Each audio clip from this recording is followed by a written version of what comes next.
Hi guys, कैसे हैं आप सभी लोग। तो आप सभी का मैं स्वागत करता हूं अपने इस चैनल पर। तो आज मैं आपके लाया हूं लिपिड में लेक्चर नंबर 6। तो आशा करता हूं कि आपकी तैयारी CSIR नेट JR के लिए अच्छे से हो रही होगी, जो पेपर अगले महीने नवंबर में होने वाला है। तो चलिए इस लेक्चर नंबर 6 जो लिपिड का है, इसमें देखते हैं आज हम क्या पढ़ने वाले हैं। चलिए स्टार्ट करते हैं। तो आज का टॉपिक है ग्लाइकोस्फिंगोलिपिड या स्फिंगोग्लाइकोलिपिड। आज यही पढ़ेंगे, ठीक है। चलिए स्टार्ट करते हैं। तो आज फिर से मैं वही लाया हूं डायग्राम, क्लासिफिकेशन ऑफ स्फिंगोलिपिड। आप सबको पता होना चाहिए कि मैं आपको ऑलरेडी सेरामाइड के बारे में पढ़ा चुका हूं। क्या होगा सेरामाइड में? जब आपका पोलर हेड ग्रुप सिर्फ हाइड्रोजन हो तब क्या बनेगा? सेरामाइड। दूसरा होता है स्फिंगोमाइलिन। इसमें क्या होगा? जब एक्स के बदले क्या है? फास्फोकोलिन हो, हेड ग्रुप पर फास्फोकोलिन हो। और सेरामाइड और स्फिंगोमाइलिन दोनों में क्या है? आपका एक फॉस्फेट ग्रुप होता है। तो इसमें क्या है? दोनों में फॉस्फेट ग्रुप होगा। दोनों में क्या होगा? आपका फॉस्फेट ग्रुप होगा। ये मैं बता चुका हूं। आज का टॉपिक पढ़ेंगे न्यूट्रल ग्लाइकोलिपिड्स में। एग्जांपल लेंगे ग्लूकोसिल सेरिब्रोसाइड का, फिर पढ़ेंगे ग्लोबोसाइड, फिर पढ़ेंगे गैंग्लियोसाइड्स। ये जो तीन आज जो हम पढ़ने वाले हैं, इस तीनों में क्या होता है कि polar head lack phosphate molecules. इसके पोलर हेड जो कि कार्बन नंबर 1 पर होता है, वहां एक फॉस्फेट ग्रुप मिसिंग होगा। वहां पर फॉस्फेट ग्रुप के बदले में क्या होता है? एक कार्बोहाइड्रेट उस पर अटैच होता है। आज का टॉपिक यही रहेगा। चलिए गाइस स्टार्ट करते हैं। आशा करता हूं आप चीजों को समझ पा रहे होंगे और उसको फॉलो कर पा रहे होंगे। चलिए देखिए, तो आज जो पढ़ेंगे ग्लाइकोस्फिंगोलिपिड्स या स्फिंगोग्लाइकोलिपिड, ठीक है। तो इसमें सब कुछ सेम है। अगेन क्या होगा? इसमें जो आपका बैकबोन होगा, बैकबोन क्या होगा आपका? फिर से वही होगा स्फिंगोसीन। क्या है आपका? बैकबोन है, जिसमें एक एमीन ग्रुप होता है। ठीक, क्लियर, कोई दिक्कत नहीं।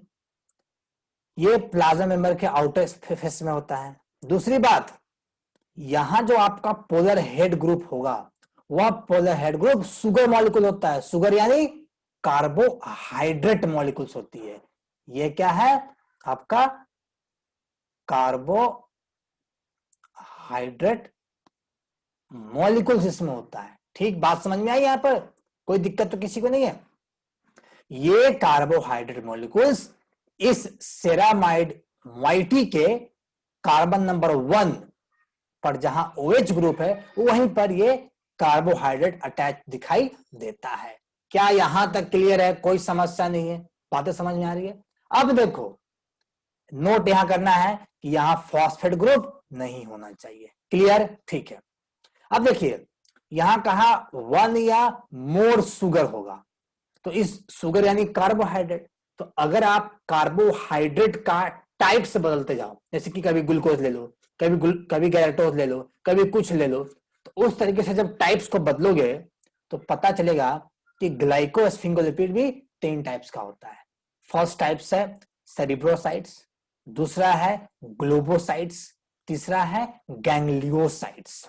ठीक है, आशा करता हूं बात को आप समझ पा रहे होंगे, चीजों को देख पा रहे होंगे। अब चलिए इन तीनों को इंडिविजुअली स्ट्रक्चर के साथ पढ़ते हैं और समझते हैं। चलिए गाइस आगे बढ़ते हैं। तो सबसे पहले हम उठाएंगे सेरिब्रोसाइड। ठीक है, हम देखिए सेरिब्रोसाइड सिंपलेस्ट स्फिंगोलिपिड्स होता है। सेरिब्रोसाइड सिंपलेस्ट स्फिंगोग्लाइकोलिपिड होता है। ठीक उसी प्रकार जिस तरह मैंने आपको बताया था कि ये जो सेरामाइड है, सेरामाइड सेरामाइड क्या होता है? This is simplest sphingolipid. जहां पर आपका कार्बोहाइड्रेट नहीं था, वहां पर सेरामाइड क्या था? सिंपलेस्ट स्फिंगोलिपिड था। सिंपलेस्ट फॉर स्फिंगोलिपिड, जहां फॉस्फेट ग्रुप था बट कार्बोहाइड्रेट नहीं था, जो ऑलरेडी मैं आपको पढ़ा चुका हूं। ठीक है गाइस, कोई दिक्कत नहीं, कोई समस्या नहीं, आगे बढ़ते हैं। अब देखो सेरिब्रोसाइड में क्या होगा, सब कुछ सेम है। आप यहां देखो ये स्फिंगोसिन है, अगर ऐसे जाओगे ऐसे आओगे तो पूरी की पूरी चीज को क्या बोलते हैं, स्फिंगोसीन कहते हैं। क्या कहते हैं इसको, स्फिंगोसीन कहते हैं। ठीक है, सारी बात क्लियर है, कोई दिक्कत नहीं है। इस स्फिंगोसीन में ये कार्बन नंबर 1 होता है, ये कार्बन नंबर 2 होता है, ये कार्बन नंबर 3 होता है। यहां तक क्लियर है, कोई समस्या नहीं, कोई दिक्कत नहीं है, आगे बढ़े बेटे। चलिए अब क्या है कि इसके सेकेंड कार्बन पर एक अमीन ग्रुप है। जब इस अमीन ग्रुप पर आप इस तरीके का फैटी एसिड जोड़ देंगे तो ये बन जाता है सेरामाइड मोइटी बन जाता है। क्लियर यहां तक, कोई दिक्कत नहीं। कोई कल को ये सवाल पूछ देगा आपसे कि सेरामाइड में कौन सा बॉन्ड होता है, ये सवाल CSIR नेट JRF के सेक्शन बी में पूछ के आपको परेशान कर सकता है। ठीक, अब देखिए ये सब सेम था। अब ग्लाइको स्फिंगोलिपिड में जो सेरिब्रोसाइड, इसमें क्या डिफरेंस है, यहां पर इस कार्बन नंबर 1 पे देखिए कहीं दिख रहा है फॉस्फेट ग्रुप आपको, यहां कहीं भी फॉस्फेट ग्रुप दिखाई नहीं दे रहा है। यहां क्या है, इसके OH ग्रुप से डायरेक्टली मैंने क्या किया, एक कार्बोहाइड्रेट जोड़ दिया, यहां जोड़ा है गैलेक्टोज रेजिड्यू जोड़ा है। यानी यहां जो मैंने एक शुगर रेजिड्यू जोड़ा है, ये शुगर भी 2 टाइप्स का जोड़ सकते हैं। अगर शुगर मॉलिक्यूल आपने गैलेक्टोज जोड़ा है तब यहां हमने क्या ले लिया, गैलेक्टो सेरिब्रोसाइड ले लिया। ठीक है, बस पोलर हेड ग्रुप में किस टाइप का कार्बोहाइड्रेट आप जोड़ रहे हो उसी पर डिपेंड करता है कि क्या टाइप्स होना चाहिए। तो पहला है गैलेक्टोसेरिब्रोसाइड्स, कब होगा, ये गैलेक्टोसेरिब्रोसाइड्स याद रखना न्यूरॉन्स के सेल मेंबर में पाया जाता है, जो ब्रेन में पाया जाता है। ठीक है, यहां पर पोलर हेड ग्रुप क्या है, बीटा डी गैलेक्टोज। कल को ये सवाल पूछ देगा कि which of the following carbohydrate is a part of polar head group of cerebrosides या गैलेक्टोसेरिब्रोसाइड्स, आपको जवाब देना पड़ेगा। ठीक है, इस टाइप का सवाल सेक्शन बी में आता है। आगे बढ़ते हैं। अब देखिए कहता क्या है, किसी किसी गैलेक्टोसेरिब्रोसाइड में जो गैलेक्टोज रेजिड्यू है ना, ठीक है, उसके C3 पोजीशन पर हम एक सल्फेट ग्रुप ऐड कर सकते हैं। क्या ऐड कर सकते हैं, सल्फेट ग्रुप। देखिए ये आपका 1 है, 2 है, ये 3 है, तो इसके थर्ड कार्बन पर एक थर्ड कार्बन पर जो OH ग्रुप है ना, ये OH ग्रुप, इसके OH ग्रुप आप एक सल्फेट ग्रुप जोड़ सकते हैं, तो क्या बनेगा, सल्फाटाइड्स बन सकता है। ये भी क्वेश्चन आ सकता है, इस बात को ध्यान रखिएगा। आशा करता हूं इस बात को आप समझ पा रहे हैं, चीजों को फॉलो कर पा रहे हैं। क्लियर है बच्चे, चले आगे बढ़े। चलिए आगे बढ़ते हैं। अगर अब फिर वही अगेन स्फिंगोसिन है, मतलब सेरिब्रोसाइड्स है। ठीक है, इस सेरिब्रोसाइड्स के यहां पर अगर यहां पर आपको एक ग्लूकोज मॉलिक्यूल मिली है, क्या बना, ग्लूकोज मॉलिक्यूल। आपको पता है कि यहां भी क्या है, ऑक्सीजन है, ये ग्लूकोज मॉलिक्यूल यहां जो ऑक्सीजन के साथ जो बॉन्ड बनाया ना, इसी बॉन्ड को कहते हैं क्या, ग्लाइकोसिडिक लिंकेज कहते हैं। इस बात को याद रखिएगा, ग्लाइकोसिडिक लिंकेज होता है ऐसा लिंकेज जो 2 कार्बन के बीच में एक ऑक्सीजन अटैच हो, तो उसको कहते हैं ग्लाइकोसिडिक लिंकेज कहते हैं। क्लियर हो गया। यहां क्या किया हमने, यहां मैंने एक अल्फा डी ग्लूकोज डाल दिया, तो क्या बन गया, ग्लूकोसेरिब्रोसाइड्स, या इसी को बोलते हैं न्यूट्रल लिपिड्स। क्यों बोला न्यूट्रल लिपिड्स, क्योंकि यहां पे एक भी चार्ज मॉलिक्यूल नहीं है। लेकिन आपका गैलेक्टोसेरिब्रोसाइड्स चार्ज मॉलिक्यूल हो सकता है अगर सल्फेट प्रेजेंट हो तो।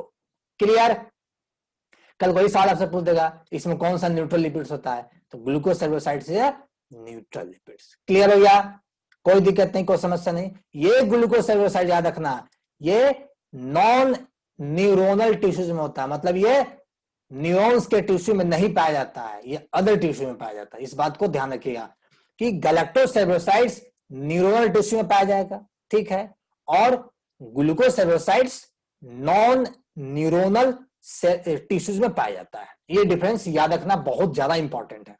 ठीक है, दूसरा टाइप है ग्लोबोसाइड्स, न्यूट्रल लिपिड्स को भी कहते हैं। यहां भी सब सेम है, यहां भी सेरामाइड ही होगा, इसकी तरह यहां भी सेरामाइड होगा। डिफरेंस क्या है, इसके पोलर हेड ग्रुप में डिफरेंस होगा। यहां जो पोलर हेड ग्रुप होगा वह क्या सकता है, यहाँ यूजुअली 2 या 2 से ज्यादा ग्लूकोज सुगर मॉलिक्यूल होता है, जैसे कि डी ग्लूकोज हो जाए, D galactose, N acetyl D galactosamine हो जाए। यहाँ मैंने एग्जांपल दिया है लैक्टोसिल सेरामाइड एग्जांपल दिया है। देखो ये लैक्टोसिल सेरामाइड है, इसका एक्स ग्रुप देखो डाई ट्राई और टेट्रासैकराइड मैंने ले लिया, तो यहाँ दिखा दिया है ग्लूकोज है, गैलेक्टोज है, यहाँ कुछ और जोड़ देगा, ठीक है। इस प्रकार से ग्लोबोसाइड्स बन जाता है। इस सब सवाल में यही पूछेगा कि पोलर हेड ग्रुप क्या होता है इन सब लिपिड्स में, तो पोलर हेड ग्रुप इस लिपिड में क्या है, इंपॉर्टेंट है, याद रखिएगा।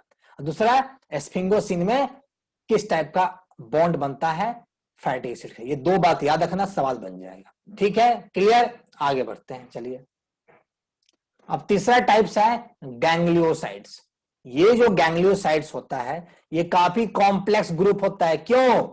क्योंकि यहां देखो डायग्राम में, ये देख रहे हो पोलर हेड ग्रुप, इस पोलर हेड ग्रुप के साथ क्या अटैच रहता है, ओलिगोसैकेराइड अटैच। ओलिगोसैकेराइड मतलब 5 या 5 से ज्यादा कार्बोहाइड्रेट एक सीरीज में अटैच हो सकता है इसके पोलर हेड ग्रुप के साथ, ठीक है।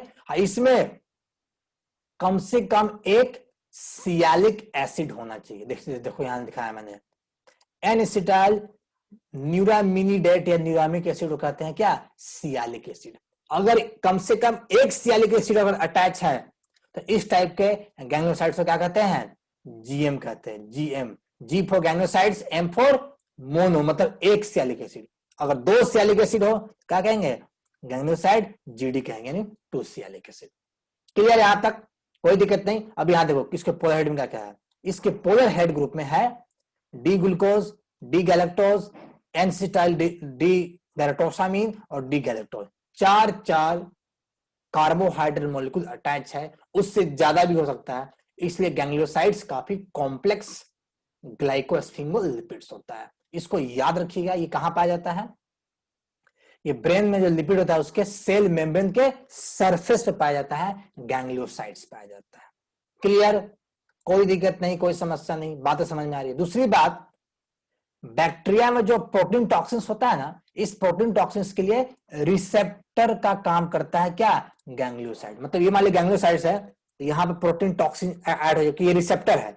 रिसेप्टर क्या करता है, कोई भी रिसेप्टर्स किसी मॉलिक्यूल को अटैच कर दिया, ये मॉलिक्यूल अटैच कर दिया, तो ये रिसेप्टर क्या है आपका, गैंग्लियोसाइड्स है, वो उसी तरह बिहेव करता है, ठीक है।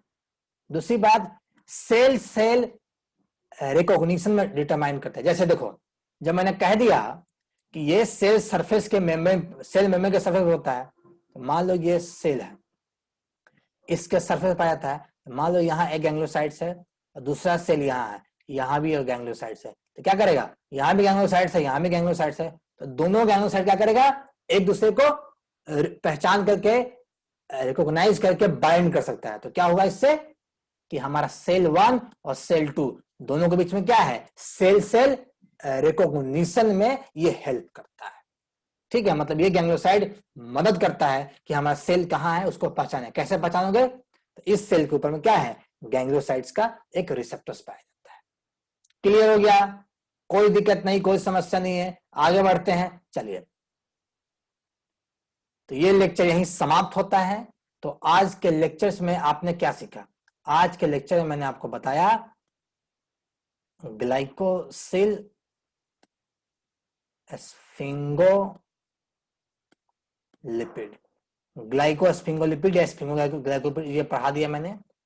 अगले लेक्चर में आपको बताएंगे ब्लड ग्रुप। ब्लड ग्रुप होता है ना, ए बी और ओ, ब्लड ग्रुप में 3 एंटीजन है, antigen A, antigen B, antigen O.